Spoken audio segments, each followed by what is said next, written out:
Ibi bintu byahoze bigoye kubigeraho kandi bigenewe bake cyane.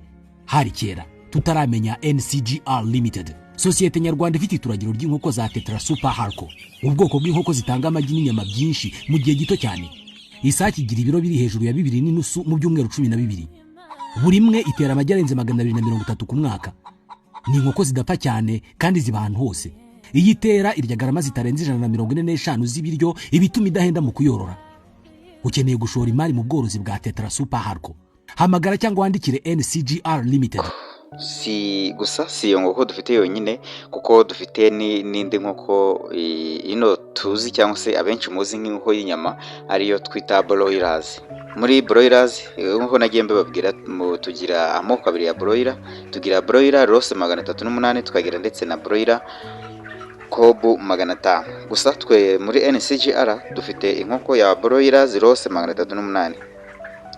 Haba broiler cyangwa se zino Tetra Super Harco dutanga imishwi y'umunsi umwe nibura tugahera ku nkoko 100 kuzamura. Kuri yino nkoko ya Tetra igiciro cy'umushwi aba ari 1150. Twajya kuri no nkoko ya broilers yino y'inyama, umushwi w'umunsi tugurisha 1300. Ikindi dukora delivery mu gihugu hose ndetse n'abari hanze y'igihugu, muri Uganda, Abarundi, Kongo n'ahandi wabuherereye, dukora delivery tukaziguhera ku mupaka. Ni kuvuga ngo rero wowe wari uri mu gihugu cy'abaturanyi ukaba warukunze ino nkoko ya Tetra Super Harco, watuvugisha ugakora komande, ubundi tukaguhereza igihe inkoko tuzaziguhera tukaziguhera ku mupaka. Kuri mwe muzifatira ku mupaka ntago haba harimo ibijyanye no kwishyura imisoro, ntago ibyo biba bibareba, kuko ibyo bijyanye n'imisoro byose bikorwa na company. Wowe icyo usabwa ugura inkoko tukazikugereza ku mupaka, and then ukazifata tuzijyana kuzorera mu gace ushaka. Tugira Tetra ni inkoko ya mbera byombi nko mwabyumvishe kuri no publicité yabanje.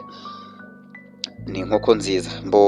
Ikindi hari aborozi bagiye bambaza ibibazo bigiye bitandukanye. Aborozi cyane cyane ababatangizi bibaza ati ese izi nkoko bakeneye umubare runaka bazororera ku buso bungana gute?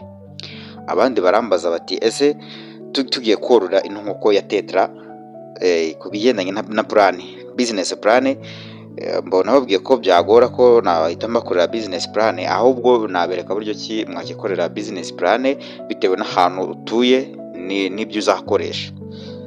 Muri no video rero ndabereka ibijyanye n'ibyo ino nkoko ya Tetra yaba ikonsomye mu gihe kingana n'ukwezi. Kuri wowe cyane cyane kuri mwe mukora demarage, urumva ni mu kwezi, tubara mu kwezi kumwe ko demarage ibirangiye. Ndaza kubakorera rero consommation ya ino nkoko yabikonsomye mu gihe kingana n'ukwezi, ubwo no kuvuga ni mu biryo n'ingingo. Ikindi babwire noneho mu kwezi inkoko 100 zaba ziba kuri metero kare zingahe. Nk'ibisanzwe buri uri korora inkoko kugira umenye umubare w'inkoko uri bushyira ahantu, ubanza kugendera ku buso ufite. Ubwo buso noneho wamara kumenya uko bungana ugahita umenya umubare ntarengwa ushobora kuhaba w'inkoko. Ibisanzwe rero muri kumwe nanjye Hagenimana Fabien, umukozi wa NCGR Limited.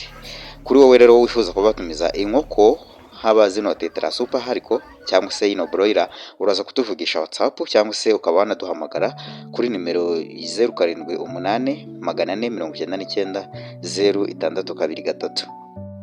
Urahaca ubundi utange order tuzakugezaho inkoko mu gihe kitarambiranye.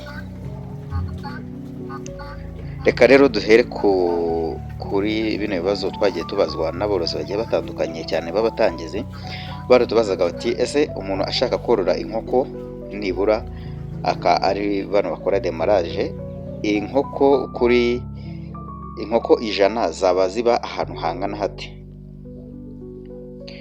Kugira ngo umenye ngo umubare w'inkoko uzororera ahantu, uba bisaba nanone ngo ubanze umenye izo nkoko zahamara igihe kingana iki.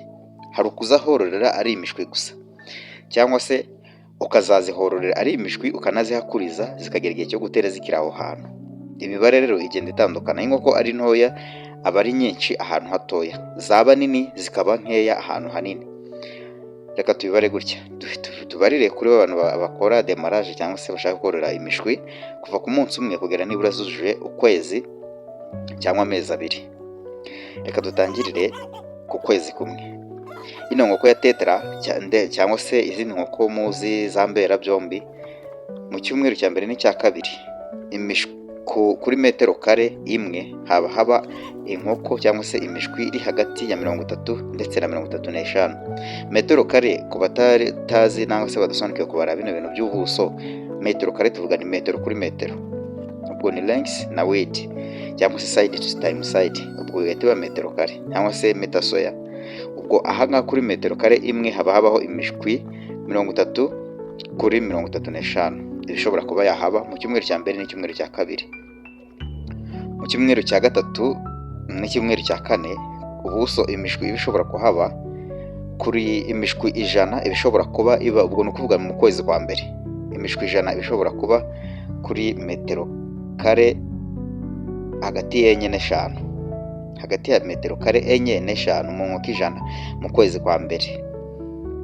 Reka nkubarire amezi inkoko zishobora kuba zamara na metero kare, umubare inkoko ushobora kuba zaba kuri ubwo buso.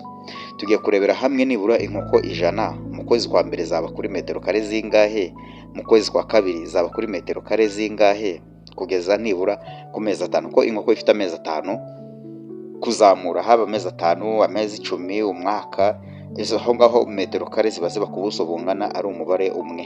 Kuri wowe rero ushaka korora inkoko 100 mu kwezi kwa mbere, urazorora ukwezi kumwe cyangwa se uri gukora demarage byonyine, ni ukuvuga ngo mu kwezi kumwe uri buzorore ukazimarana ukwezi kumwe, inkoko 100 ziba ugomba kuzororera kuri metero kare 5, ubwo ni 2 n'igice kuri 2 n'igice, cyangwa se ugakuba ubuso ku buryo uburebure n'ubugari bw'aho hantu ugiye guhororera haraza kuba hafite 5 meter square. Waba uri buzimarane amezi 2 ubu ari umushuri butangirana ku munsi wa mbere ukazageza nibura zujuje amezi 2, ziba zigomba kuba ku buso bungana na metero kare 12, hagati ya metero kare 10 ndetse na 12. Ubwo ni ukuvuga aho hantu ugiye kororera izo nkoko 100 ukazororeraho amezi 2 ya mbere abanza, hagomba kuba hafite nibura 3 kuri 4. Ubwo ni ubugari n'uburebure, ubugari ref ndetse na width yaho hantu ugiye kororera inkoko 100. Uba ushobora kuzororera kuri metero kare nibura hagati y'10 na 12, ubwo ukazihororera amezi 2 yonyine. Ubwo yarenzeho uhita wongera ahantu wari ubusishya cyangwa ukagabanya umubare w'inkoko kugira zibashe kuhaba. Mu kwezi kwa gatatu ufite zino nkoko 100 uba ushobora kuzororera nibura uri buzirutse ku munsi wa mbere ukazigeza ku kwezi kwa gatatu, nibura ugomba kuzororera ahantu hafite nibura metero kare 18 kuri 20. Urumva ko bijya kwikuba kabiri, 18 kuri 20. Waba izo nkoko 100 uri buzororere ahantu ariko zikazagera mu mezi 4, zikagera mu mezi 4, ugomba kuzororera ahantu hafite nibura metero kare 22 kuri 25. Ubwo kuri abantu mwambazaga ngo gukora business plan, ubwo n'ibingibi biri mu buryo dushyira muri business plan. Gusa ngira ngo ino video uraza kuyirangiza umaze kumenya buryo ki wakitegurira business plan kandi bitakugoye utanishyuye, kuko ukora business plan biba bisaba kwishyura umuntu uri gukorera business plan. Bivuze ngo ku musozo w'ino video urafite skills za buryo ki wakiyubakira business plan yawe. Katujye ku kwezi kwa gatanu, ari nako kwezi nakubwiye ko iyo nkoko igeze mu kwezi kwa gatanu aba ari inkoko ikuze, aho inkoko z'amezi 5 ziba, ni naho inkoko z'amezi 12 ziba. Ubwo ubuso runaka bubaho inkoko 100 z'amezi 5 ndetse n'iz'amezi 6 cyangwa zifite umwaka ziba zizoba kuri ubwo buso, kandi ari umubare umwe w'inkoko. Ku mezi 5 rero inkoko 100 ziba zigomba kororerwa ku buso nibura bufite 25 cyangwa se kuri metero kare 30. Ngira ngo wowe wari watubazije ibigendanye nuko wamenya ubuso urugororeho umubare runaka w'inkoko, uraza kuba ufite uburyo ki wabyikorera. Ubwo kuborora inkoko 200 uzajya kuba kabiri, aborora inkoko 1000 bazaba kuba injuri 10. Buno buso twabahaye kuri buri gihe inkoko izagira aba igezemo.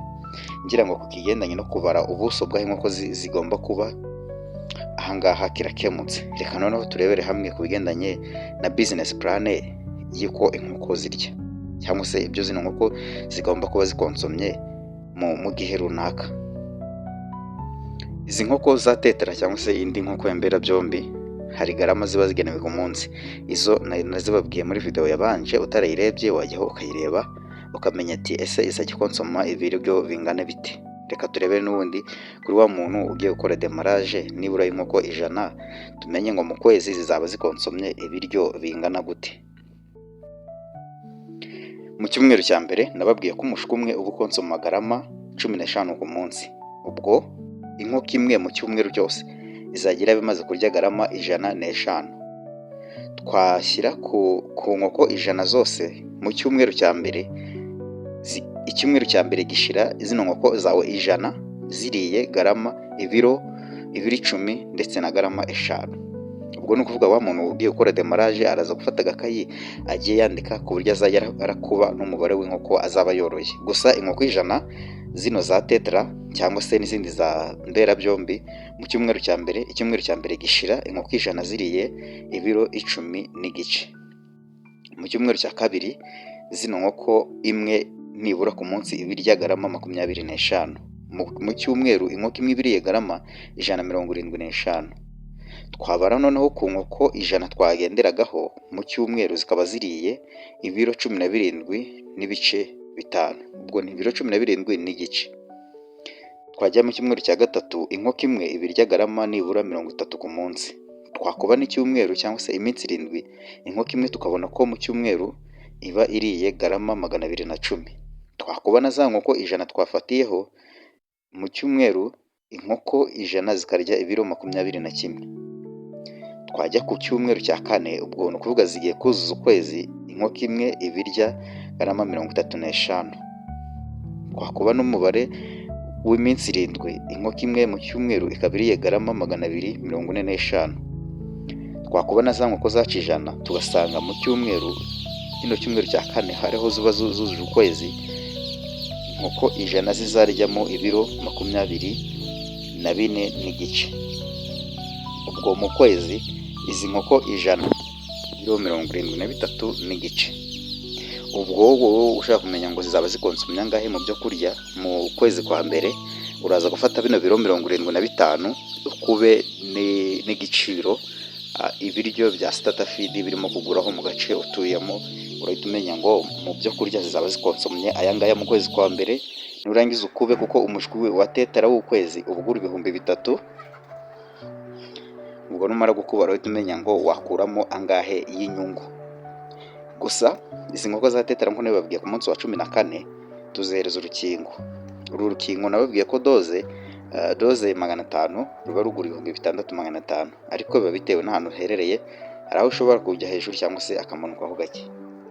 Nayo uzayateranyaho umenye ngo mu kwezi zaba zikonsomye angahe, kuko uruno rukingo nirwo rwa nyuma zifata, ari narwo rwonyine, nta rundi uzongera kuzihereza kuko inkoko tujya kuzihaboroza tuzikuye mu ituragiro tumaze kuzihinga ingo zindi zose zateganyijwe.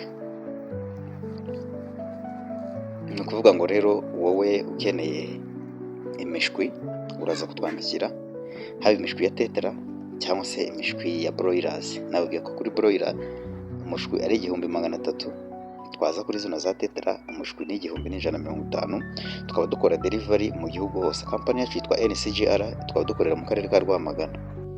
Ni ukuvuga ngo rero wowe ushaka gutumiza inkoko uraza kutwandikira, wishyure muri company and then tuzakohereza umunsi tuzakuzaniraho inkoko. Wowe rero ufite ikindi kibazo runaka ushaka kuba wasobanuza ku bijyanye n'ubworozi bw'inkoko, uraza kutwandikira muri comment kugira nawe mu butaha tuzazi kugusubiza. Gusa hano reka mbashyiriraho ibijyanye n'ibyo zino nkoko zikonsoma nibura kuva ku munsi wa mbere kugeza zigeze mu gihe cyo gutera. Kamubwire ngo rero mukomeze mugire ibihe byiza, kora follow utaza kuzacikwa na video zacu zigiye zitandukanye, ubundi ujye ubonera ibiganiro byacu ku gihe. Mwari kumwe nanjye Hagenimana Fabien, rero naho ubutaha.